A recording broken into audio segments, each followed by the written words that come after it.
ഇറാനെ വിറപ്പിച്ചതിന് പിന്നാലെ Donald Trump അടുത്ത ഉന്നം വയ്ക്കുന്നത് ആരെയാണ്?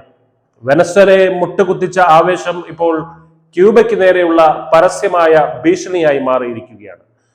വളരെ വൈകുന്നതിന് മുമ്പ് കരാറിൽ ഒപ്പിടുക അല്ലെങ്കിൽ തകർച്ച നേരിടാൻ തയ്യാറാകുക. ട്രംപിന്റെ ഈ വാക്കുകൾ ഒരു പുതിയ യുദ്ധത്തിന്റെ സൂചനയാണ്. വെനസ്വേലയിൽ നിക്കോളാസ് മഡൂറോയെ പുറത്താക്കി അധികാരം പിടിച്ചെടുത്തതിന് പിന്നാലെയാണ് ക്യൂബയ്ക്ക് ട്രംപ് അന്ത്യശാസനം നൽകിയിരിക്കുന്നത്. ക്യൂബയുടെ നിലനിൽപ്പിന്റെ ആധാരമായിട്ടുള്ള വെനസ്വേലൻ എണ്ണയും പണവും ഇനി അവർക്ക് ലഭിക്കില്ല എന്ന് ട്രംപ് പ്രഖ്യാപിച്ചു കഴിഞ്ഞു. വെനസ്വേലയിൽ പുതിയ ഭരണകൂടത്തെ സമ്മർദ്ദത്തിലാക്കി ക്യൂബയിലേക്കുള്ള ഇന്ധന നീക്കം ട്രംപ് പൂർണ്ണമായി തടഞ്ഞു. ഇനി ക്യൂബയിലേക്ക് 0% എണ്ണ മാത്രം. ട്രൂത്ത് സോഷ്യലിലൂടെയുള്ള ഈ പ്രഖ്യാപനം ദ്വീപ് രാഷ്ട്രത്തെ, ട്രംപിന്റെ ഈ പ്രഖ്യാപനം ദ്വീപ് രാഷ്ട്രത്തെ പട്ടിണിയിലേക്കും കടുത്ത സാമ്പത്തിക പ്രതിസന്ധിയിലേക്കും തള്ളിവിടുമെന്നുള്ള കാര്യം ഉറപ്പാണ്.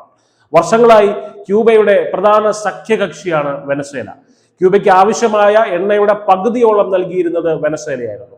എന്നാൽ US സൈന്യം വെനസ്വേലൻ എണ്ണ അമേരിക്കയിലേക്ക് തിരിച്ചുവിട്ടതോടെ ക്യൂബൻ ഭരണകൂടം വലിയ വെല്ലുവിളിയാണ് നേരിടുന്നത്.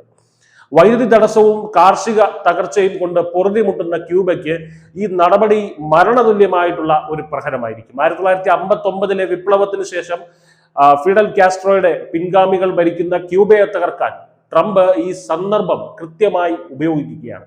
അമേരിക്കയുടെ ഉപരോധങ്ങൾക്കിടയിലും പിടിച്ചു നിന്ന ക്യൂബ വെനസ്വേലയുടെ തകർച്ചയോടെ പൂർണ്ണമായും ഒറ്റപ്പെട്ടിരിക്കുകയാണ്.